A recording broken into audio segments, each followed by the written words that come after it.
Hello everyone. Back again with film recaps. In this video, I'm going to recap one of the thriller slasher films from 2017, titled Tragedy Girls. Before we get to the storyline, I'd like to wish everyone a happy and great day. Without further ado, let's get straight to the storyline. The movie opens on a quiet bridge, where a young couple, Sadie and Craig, are seen making out inside a car. But their fun is abruptly cut short when strange noises echo outside. Craig thus nervously steps out to check, but he doesn't see anyone around. But then all of a sudden, fuck this.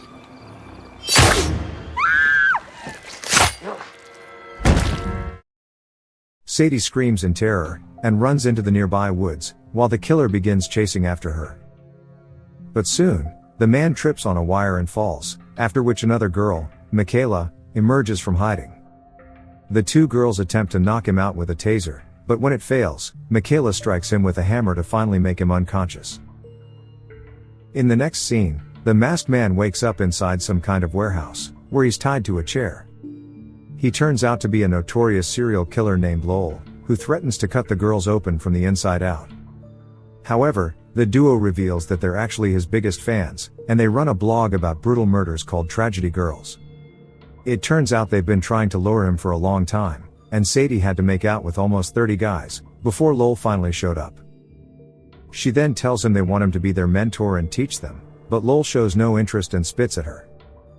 Just then, Craig, who has been lying nearby, is seen to still be alive, and he weakly begs for an ambulance to be called. But in a shocking twist, Sadie shoves a gag into his mouth and suffocates the poor boy to death. Even worse, the girls begin to dismember his body, so they can dissolve the parts in acid to erase any trace. After that, they put a bag over Lowell's head and lock him inside a dark room, before returning to their respective homes, as if nothing has happened. The next day, the girls post on their Twitter page about Craig, who is now considered missing. They even discuss this with several students, and ask them to follow Tragedy Girls for any updates on the case. Later in class, the local sheriff arrives, and claims that Craig most likely ran away from home, but Sadie and Michaela disagree, stating that he's probably the next victim of the serial killer. But the sheriff doesn't think so, and urges the students to come forward if they have any information. Later, the girls notice the sheriff talking with a boy named Jordan, who is their classmate. It turns out Sadie and Jordan are good friends, but he has a huge crush on her. Michaela wants to get rid of him, but Sadie insists they need him for video editing, and points out that he's talented. Afterward, the two girls are upset that their video isn't getting many views. They also check the CCTV to monitor Lowell, who desperately struggling to break free. They thus come up with an idea to gain more followers by committing murders, and framing Lowell for everything, which they can post about on their page. Later on, the duo heads to cheerleading practice, where the head cheerleader, Sylvia, mocks Michaela for not wearing proper footwear. This irritates the two girls, and when they check their social media, they notice that Michaela's ex-boyfriend, Toby, has more followers than they do. The duo thus approaches him, and Sadie asks him to promote their blog, but he refuses. Instead, he starts talking about some random philosophical stuff, which impresses Michaela a lot. Upon returning home, Sadie declares that she wants to kill Toby, which Michaela disagrees with because she finds him cute. Regardless, Sadie manages to persuade her, and they begin plotting his death using the new motorcycle he just bought. But first, they head back to the warehouse, and feed Lowell dog food to keep him alive. At night, Toby is riding his motorcycle when, behind him, Michaela speeds in a car, and nearly runs him over.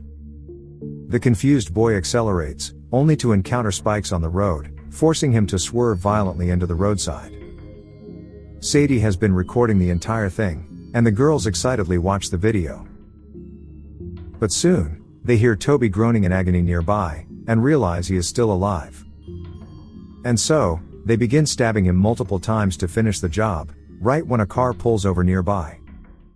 Sadie rushes to check, and a man asks if she needs help, to which she responds that it's just a car problem that she can fix.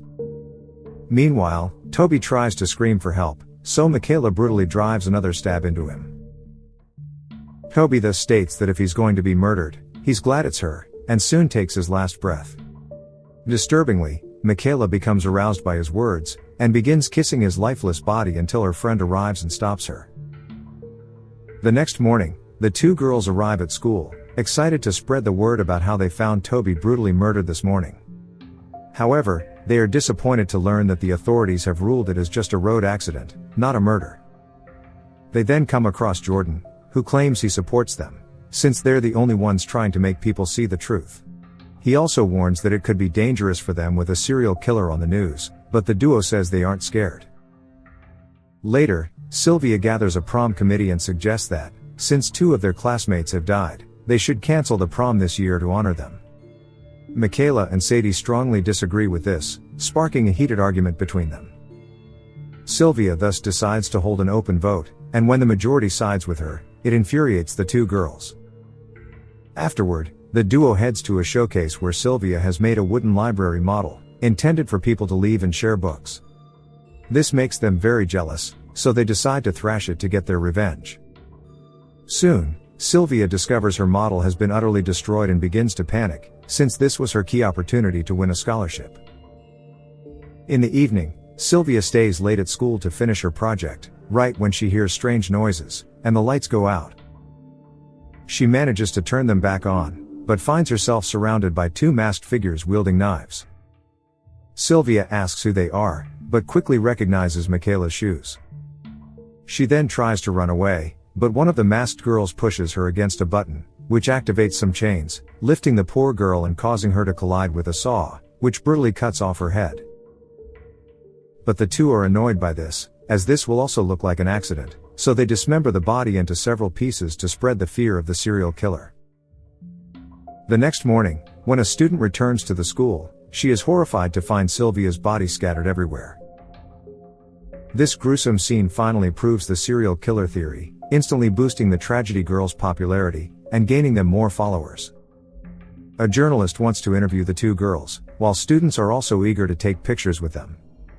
Afterward, Jordan approaches Michaela, and notices the blood on her shoes, which strikes him as odd, but she quickly claims it's just due to her heavy menstrual period.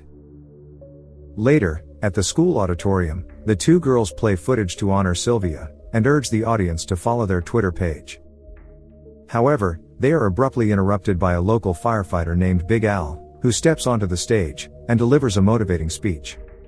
He offers to volunteer to search every corner of town to catch the killer, which impresses everyone and earns him a round of applause. However, this infuriates Sadie and Michaela, who are jealous that the firefighter stole their spotlight. They decide he will be their next victim, and decide to poison him since he's too big to overpower. That evening, Jordan arrives at the station to ask his father to look into the Tragedy Girls blog, as it contains some crucial information. But his father refuses, stating that even if they catch the killer, it won't bring Jordan's mom back, and urges him to let go of his obsession. After the old man leaves his office, Jordan sneaks over to his dad's computer and proceeds to steal some important information. On the other hand, Big Al is working out late at a gym alone, right when Michaela approaches him. She begins flirting with him and deliberately knocks over his water bottle. She thus offers to refill it for him, and secretly slips poison into it. Meanwhile, Sadie is sitting in her car outside when she receives a text from Jordan saying he's coming to meet her in 20 minutes, which sends her into a panic. Elsewhere, Michaela hands the poisoned water to Big Al, but just as he's about to drink it, he hears noises outside, and rushes to check. He finds no one, while Sadie, who is sneaked inside, tries to warn Michaela that they need to hurry. Big Al soon returns and finally drinks the water, but Sadie decides to speed things up and attacks him. The man doesn't even flinch, and they throw multiple heavy objects at him, all of which he easily counters. And so, Michaela climbs onto him, but he effortlessly hurls her against a mirror. He then begins choking Sadie, and nearly kills her, right when this happens. Put them in a trance.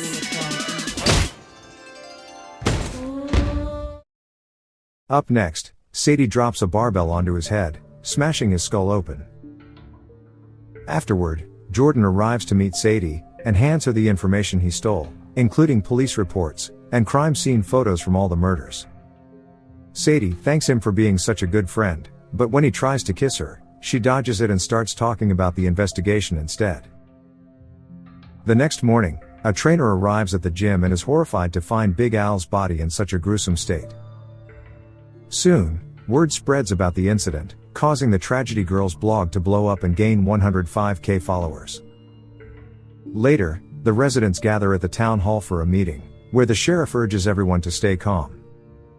Here Jordan notices Michaela using her phone, right before everyone in the room receives a horrifying image of Big Al's smashed head. The psycho girls now start accusing the sheriff of failing to do his job, and begin chanting "Remember Al," which is followed by the entire crowd, including the town mayor. Back in the warehouse, we see that the brutal Lowell has finally managed to free himself after an immense struggle. In the evening, the whole town begins marching with pictures of Big Al to show they're not afraid of the killer. But then, things take a horrifying turn when they discover their mayor's lifeless body impaled on a pole, and Michaela and Sadie are horrified to realize that the serial killer has escaped. The next morning, the two girls are interviewed by reporters, during which they blame the police for everything, and urge everyone to follow their page. Afterwards, Jordan tells the girls that he can't help anymore, as his father needs him more than they do. This enrages Michaela, who calls the sheriff useless, and points out that he did nothing when his wife was murdered. This sparks an argument between them, during which Jordan steals Michaela's phone, before she storms off. Upon returning home, Michaela declares that Jordan needs to die, but Sadie has a soft spot for him, and insists he's harmless. Here Michaela realizes that her phone is missing, and she's confident that Jordan stole it. She worries he might find some evidence and eventually show it to his dad. She thus decides to end him tonight, but Sadie says that since he's her friend, she will do it herself. Some time later, Sadie arrives to meet Jordan, and he leads her upstairs while his father is sleeping in the living room. They begin chatting, while Michaela is outside in the car, listening to everything. Jordan tells Sadie that he suspects Michaela could be the murderer, or that she's teaming up with someone. He mentions her bloodstained shoes, and the time she used her phone, and everyone received the image of Big Al's head. He also admits that he stole her phone, but hasn't even been able to crack the lock. At this moment, Sadie is waiting for the perfect moment to strike, but Jordan begins expressing his feelings to her, and says he doesn't want anything bad to happen to her. This touches Sadie, and she shockingly starts kissing him, while Michaela gets mad in the car outside. Suddenly, she notices Lowell heading upstairs. Lowell then knocks on the door, and when Jordan opens it, What the?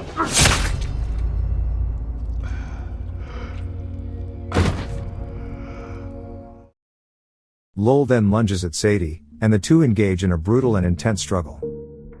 Meanwhile, Michaela smashes the house window to wake up the sheriff, who hears Sadie's screams from upstairs. At the same time, Sadie frees herself from Lowell, and runs into the hallway, just as the sheriff arrives with his gun, prompting the masked man to jump from the second floor out the window and soon disappears.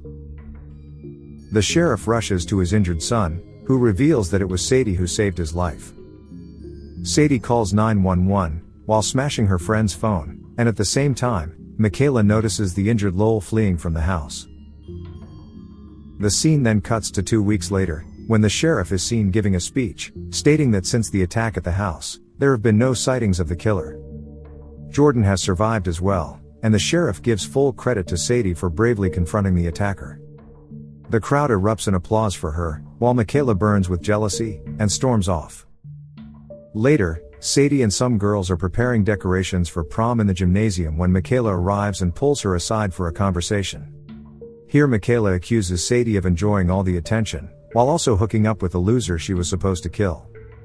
Sadie also hurls insults back, and states that she doesn't need Michaela anymore. In the following days, Sadie behaves like a good girl, and stays out of trouble, while her best friend is furious with her.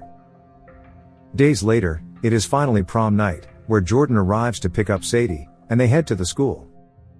Surprisingly, Michaela is driven to prom by Lowell, and it seems like the two are scheming something big. Later at the party, Sadie is seen dancing with Jordan, but she doesn't seem happy. Soon, the year's prom king and queen are announced, and it turns out to be none other than these two. The winners now begin dancing, but Sadie still looks uninterested, and misses her best friend. Elsewhere, A teacher steps outside the building, when she's suddenly approached by Michaela, who strikes up a conversation. Just then, the teacher notices a huge masked man behind her. Jesus Christ, Michaela!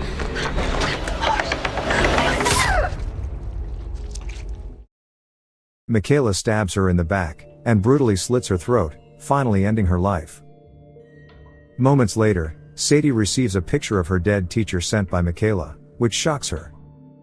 She then goes to find her friend to confront her, unaware that Jordan is also following her. Soon, Sadie finds Michaela wearing a bizarre mask, and pleads with her not to kill anymore and ruin her future. But Michaela suddenly reminds her of their first kill when they were little kids, which, shockingly, turns out to be Jordan's mother. A flashback shows the two little kids strangling the poor woman while she was driving them home after dance practice. Sadie argues it was just an accident, but Michaela insists it wasn't, and they both wanted it to happen. Meanwhile, Jordan is overhearing all this and is stunned, while Michaela introduces Sadie to her prom date, Lowell. Sadie asks if she's going to kill her, but Michaela says no, insisting she just wants to finish what they started. Just then, Jordan drops a massive piece of furniture on Lowell, and escapes upstairs with Sadie using a ladder, but they are easily cornered by the other two. Next, Lowell tries to attack Sadie, but Michaela insists that she's off limits, which leads to an argument between them. The man then reveals that he hasn't forgotten how they chained and tortured him while feeding him dog food. He aggressively attacks Michaela, but she shoots him in the head and easily finishes him off. The two girls now hug in relief, and express how much they missed each other. But Jordan intervenes, and tries to convince Sadie not to be involved with a murderer like Michaela, whom he plans to turn in to the police. Sadie seems to be convinced and kisses him, but in a shocking twist, she suddenly wraps a rope around his neck and pushes him off the ledge to leave him hanging. After the poor guy dies, both girls put on bizarre masks, and begin wreaking havoc at the school. They set multiple things on fire, and soon every student receives a message on their phone containing a chilling picture of the locked gymnasium doors, where the prom is happening. The students panic, and desperately try to escape, while the two psycho girls watch from outside and enjoy their screams and terror. A while later, the fire department finally arrives to put out the raging flames, while the girls sit outside and calmly relish the chaos. The sheriff is struck with horror and despair as he realizes that his son has also died in the fire. In the next scene, some time has passed, and the news reports that 124 students died in the high school fire. The grief-stricken sheriff has resigned from his job, and now dedicates himself to charity work in his son's name. Somehow, all the blame falls on Lowell, while the two girls are celebrated as heroines, with millions of followers on social media. They are now selling books, have a movie lined up, and have even received full college scholarships. The movie ends as the tragedy girls say goodbye to their families, and head off to college, leaving a trail of darkness behind. Okay guys, thanks for watching. See you again in the next video.